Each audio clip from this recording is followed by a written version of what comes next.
हर युवा के सामने तीन ही मार्ग होते हैं अपना कैरियर बनाने के लिए। या तो वो जॉब करे, या वो अपना ही खुद का कोई काम करे, या किसी बिजनेस को डेवलप करे। इन तीनों बातों को लेकर के हर युवक के दिमाग में एक असमंजस की स्थिति होती है कि आखिर वो करे तो करे क्या करे। वो जॉब की तरफ जाए या वो व्यापार की तरफ जाए। यदि आप भी इस असमंजस की स्थिति में हैं, तो ये वीडियो आपके लिए है। इस वीडियो को एंड तक देखिएगा। नमस्कार दोस्तों, मैं सुनील वशिष्ठ, वैदिक एस्ट्रोलॉजर और ज्योतिष अध्यापक। आज आपको बताऊंगा कि ज्योतिष में आप अपनी ही जन्म पत्रिका के माध्यम से किस प्रकार से देख सकते हैं कि आपके लिए जॉब अच्छी है या व्यापार अच्छा है।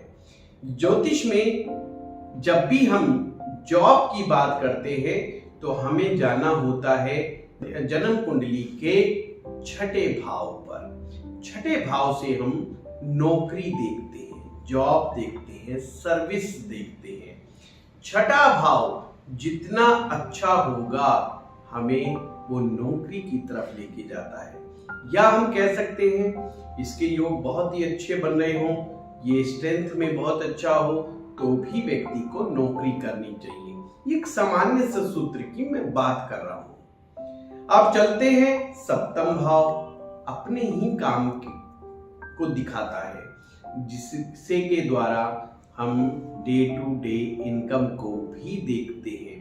छोटे जो दुकानदार होते हैं, सीए है, कंसल्टेंट है, डॉक्टर है, एस्ट्रोलॉजर है, वास्तु एक्सपर्ट है, ये सभी के सभी 7th हाउस से ही देखे जाते हैं। और फिर आता है बड़ा व्यापारी। बड़े व्यापारी का मतलब, जैसे मान लीजिए आप एक ये पेन बेचते हैं और एक पेन का शोरूम आपके अपने शहर में है, परंतु यही पेन के शोरूम अगर 50, 100, 200 पूरे शहर में ही नहीं, अभी तो पूरे हिंदुस्तान में और हो सकता है वर्ल्ड वाइड भी आपके यदि फैले हुए हैं और आपका अपना एक ब्रांड है, तो ये एक बड़े व्यापार की श्रेणी में आता है। इसे चेक करने के लिए हमेशा दसम भाव का ही अध्ययन करना चाहिए। आइए इस सब सिस्टम को समझने के लिए हम किसी जन्म पत्रिका की तरफ चलते हैं। आज की हम जन्म पत्रिका ले रहे हैं, तुला लगन की जन्म पत्रिका को ले रहे हैं। अब इस जन्म पत्रिका जो आपके सामने है, इसमें हम चलते हैं छठे भाव पर। छठा भाव जहां पर मीन राशि फॉल कर रही है, आप देख रहे होंगे ये मीन राशि फॉल कर रही है, और छठे भाव का जो स्वामी हुआ वो हो गया बृहस्पति, और यानी कि जुपिटर हो गए। और जुपिटर जो है वो बैठे हैं 9th हाउस में, भाग्य भाव में, और अपने से चतुर्थ बैठे हैं। ये कैसे देखते हैं, आइए इसको भी हम आपको समझाते हैं। जब भी छठे भाव का स्वामी अपने भाव से कौन से भाव तक गया, तो हमें उस भाव को पहला भाव मानना है। जैसे छठे भाव के लॉर्ड को देख रहे हैं तो हमने छठे को ही पहला मानते हैं, और हम देखते हैं 1, 2, 3, 4, तो यहाँ पर हम कहेंगे कि ये 4th स्थान पर गया, अपने से चौथे गया। ज्योतिष के सामान्य नियम के अनुसार ये अच्छी स्थिति है ग्रह का केंद्र में जाना। 4th हाउस जो होता है वो केंद्र स्थान माना जाता है, इसलिए वो अपने से केंद्र में गया। अब चलते हैं सप्तम भाव की तरफ। सप्तम भाव का स्वामी यहाँ पर मेष राशि फॉल करती है मित्रों, और मेष राशि के स्वामी है मंगल, और मंगल बैठे हुए हैं पंचम स्थान पे। तो आइए समझें अपने से कितने स्थान आगे गए। तो हम देखते हैं सप्तम को फर्स्ट मान लीजिए और गिनना शुरू कर दिए। 1, 2, 3, 4, 5, 6, 7, 8, 9, 10 और 11, अपने से 11वां स्थान, जिसे कि लाभ स्थान भी कहा जाता है। अच्छी स्थिति है। अब चलते हैं व्यापार की तरफ। व्यापार का जो ग्रह हुआ, यानी कि दसम का जो ग्रह हुआ, वो हुए चंद्रमा। तो दसम भाव को पहला मानिए। अब हम देखेंगे कि दसम भाव जहां पर कि केतु विराजमान है, इसे फर्स्ट मानिए और फिर गिनना शुरू कीजिए कि इसके लॉर्ड जो चंद्रमा है वो कहां पर गए। 1 2 3 4 5 6 7 8 9 और 10 अपने से दसम गए, यानी कि अपने से केंद्र में ही गए, क्योंकि 1 4 7 और 10 ये केंद्र भाव होते हैं, मजबूत माने जाते हैं ज्योतिष के अनुसार। अब ऐसी स्थिति में एक सामान्य ज्योतिष को जानकारी रखने वाला व्यक्ति क्या समझे, यहाँ तो तीनों ही हाउस के जो स्वामियों की जो स्थिति है वो अच्छी है, तो ऐसे में असमंजस बना कि जॉब करे, व्यापार करे या अपना ही काम करे। इस कंफ्यूजन को दूर करने के लिए बहुत ही एक्यूरेट, बहुत ही प्रिसाइज एक टेक्निक है ज्योतिष में, जिसे कि कहा जाता है सर्वाष्टक वर्ग सिस्टम। जी हाँ, ये जो सर्वाष्टक वर्ग टेक्निक है बहुत बहुत एक्यूरेसी के साथ हमें भाव की स्ट्रेंथ बताती है और साथ में ही बताती है ग्रह की भी स्ट्रेंथ। और हम लोग तो कंपैरिजन कर रहे हैं किसका, नौकरी का, अपने ही काम का और साथ में व्यापार का कंपैरिजन कर रहे हैं। जो भी हाउस अच्छी सिचुएशन में होगा, अच्छा स्ट्रेंथफुल होगा, हमें उसी ही पाथ को फॉलो करना है। तो चलिए हम इसी लगन कुंडली की हम सर्वाष्टक वर्ग देखते हैं। तो ये तुला लगन की ही सर्वाष्टक वर्ग के पॉइंट्स दिए हुए हैं यहाँ पर। अब हम आपको समझाने के लिए कि यहाँ पर लिख देते हैं 7 नंबर, 8 9 10 11 12 1 2 3 4 5 6 और 7। तुला जहां पर नंबर 7 लिखा हुआ है वो फर्स्ट हाउस है और फर्स्ट हाउस में आपके सामने 27 नंबर दिए हुए, 27 पॉइंट्स दिए हुए। बस यही हमें समझना है कि यहाँ पर कितने बिंदु हैं, तो 27 है और हमें चाहिए कितने, 28। सामान्य, ये सामान्य माना जाता है। अगर किसी भी हाउस को, किसी भी भाव को अगर 28 नंबर मिल रहे हैं, ना तो ये ज्यादा अच्छा है ना ही ये कमजोर माना जाता है, ये बैलेंस माना जाता है। और अगर टोटल मार्क, इसमें टोटल जो पॉइंट्स होते हैं वो है 56, और यदि 28 आए तो मान लेते हैं कि चलो 50% है, तो ना बुरा है ना अच्छा है, इस श्रेणी में रख दिया जाता है। पर हमें तो अध्ययन करना है सबसे पहले छठे भाव का, तो चलते हैं छठे भाव पर।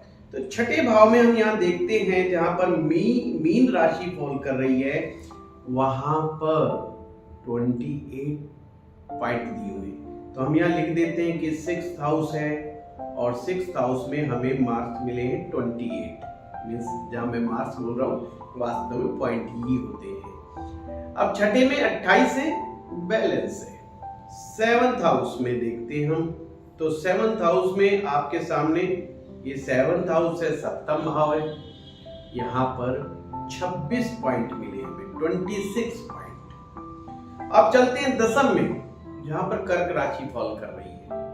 कर्क राशि वाले में देखेंगे जाकर के, तो यहाँ पर 24 पॉइंट मिले हुए हैं। ये 10th हाउस है आपके सामने और यहाँ पर 24 पॉइंट मिले हुए हैं। रिजल्ट मित्रों आपके सामने, जॉब को मिले हैं 28, सेल्फ एम्प्लॉयमेंट को मिले हैं 26 और बिजनेस को मिला है 24। बहुत सामान्य सा सूत्र है पर बहुत एक्यूरेट है। इसके बहुत सारे इफ एंड बट होते हैं सर्वाष्टक वर्ग टेक्निक में, परंतु ये टेक्निक वो सबसे ज्यादा आसान और एक्यूरेट मानी जाती है। आप देखेंगे इन 3 भावों का जब हम कंपैरिजन करते हैं, जिस भाव को भी ज्यादा पॉइंट्स मिलते हैं, ये मानना चाहिए कि वो भाव ज्यादा स्ट्रेंथफुल है और जिस भाव में शक्ति ज्यादा है उस भाव को हमें फॉलो करना चाहिए। जैसे छठा अगर शक्तिशाली है तो हमें जॉब का सहारा लेना चाहिए, उसी के माध्यम से, जॉब के माध्यम से ही आपके जीवन की प्रत्येक आवश्यकता को पूरा किया जा सकता है। सप्तम अगर स्ट्रेंथफुल है, अपने ही काम को लेकर के चलिए आगे, और दसम अगर स्ट्रेंथफुल है तो बिजनेस को डेवलप करना शुरू कीजिए। एक बिंदु महत्वपूर्ण और बता दूं जो इस सारे रोल को, जो इस सारे गेम को घुमा सकता है, वो कौन सा है? वो है 11वां भाव। ये इसे हम 11वां भाव कहते हैं, ये 11th हाउस है। और यहाँ पर जहां पर नंबर 5 लिखा हुआ आप देख रहे होंगे, यहाँ पर 28 मार्क्स मिला है। जी हाँ, ये 28 मार्क्स, ये हमेशा दसम में मिले हुए बिंदुओं से ज्यादा बिंदु हमें 11वें में प्राप्त होने चाहिए, अन्यथा मामला गड़बड़ हो जाता है। अगर कभी कभी यह भी देखा गया है कि दसम में 11वें से ज्यादा मार्क्स मिल जाते हैं, मींस पॉइंट मिल जाते हैं, तो भी व्यक्ति को जॉब का ही सहारा लेना चाहिए। मान लीजिए कभी कभी कंपैरिजन में ये आता है कि छठे भाव को तो मिले 28 और 10th हाउस को मिल गए 32 मार्क्स, तो हमें लगेगा यार ये तो व्यापार करना चाहिए। पर यहाँ पे रुकिएगा, 11वें को जरूर देखिएगा। 11वें में 32 या 32 से ज्यादा ही होने चाहिए। अगर कम पढ़ रहे हैं तो भी आपको जॉब ही की तरफ जाना होगा। मित्रों, ये कुछ सूत्र हैं, बड़े प्यारे प्यारे सूत्र हैं ज्योतिष के, जो बहुत ही आसान तरीके से किसी भी व्यक्ति को बता सकते हैं कि उसे कौन सा मार्ग जीवन में अपनाना चाहिए। कोई भी मार्ग अच्छा या बुरा नहीं है। हमेशा बहस चलती रहती है, हर कोई आप देखते होंगे यूट्यूब पर स्पीकर होते हैं, वो कहते हैं अपना ही बिजनेस डेवलप करो, अपना ही बिजनेस डेवलप करो। मित्रों, हर व्यक्ति के ऊपर ग्रहों की एक कृपा बरसती है। हमें ज्योतिष के माध्यम से यही बिंदु, यही पॉइंट को समझना है कि कौन सी कृपा किस ग्रह की हमारे ऊपर बरस रही है। अगर किसी का शनि अच्छा है, शनि देव की कृपा उस पर अच्छी है, तो उसे नौकरी करनी चाहिए।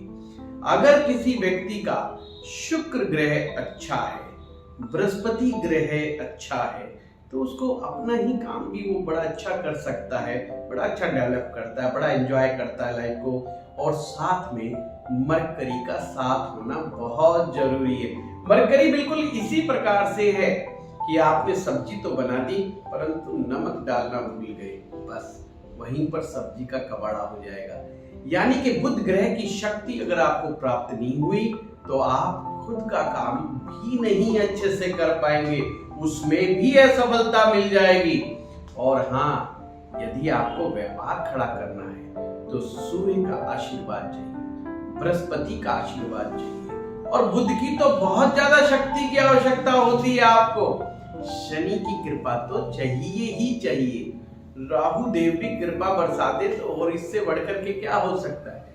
तो आप एक बड़े व्यापार को आगे ले जा सकते हैं, आप वेल्थ क्रिएटर बन सकते हैं, आप बहुत बड़े व्यापारी बन सकते हैं। और साथ में जब भी आपको और किसी निष्कर्ष पे पहुंचना हो तो हमारी जन्म पत्रिका के साथ साथ एक जन्म पत्रिका के साथ होती है D10 चार्ट, जो केवल और केवल आपके वर्क एरिया को बताती है, आपकी वर्क एफिशिएंसी को बताती है, आपकी इनर स्ट्रेंथ को बताती है, आपके ब्रेन के इंक्लिनेशंस को बताती है कि किस काम की तरफ आपका रुझान ज्यादा है।